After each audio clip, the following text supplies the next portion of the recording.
Probably there had been some things, Stockton, California, where a gunman had stayed outside of the school and shot at students when they were on the playground. There were just what we would consider random isolated events. And then once Columbine happened, I think a lot of schools and districts across the country started thinking a lot more about school safety and things that we needed to do to keep our students and staff safe. When you talk about strategies that we have to work with, I think it's important to work with our first responders.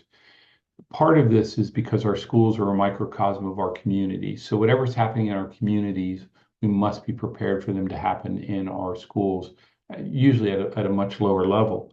And so that helps us in terms of criminal behaviors. When you work with your first responders, for example, your county EMAs, you can learn about some of the natural threats like flood areas in your school community.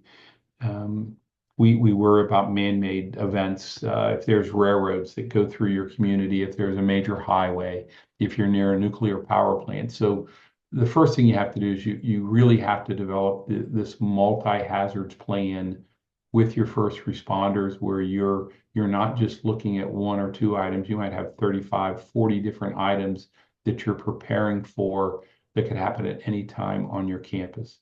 And so that's probably the most effective tool is just having those plans.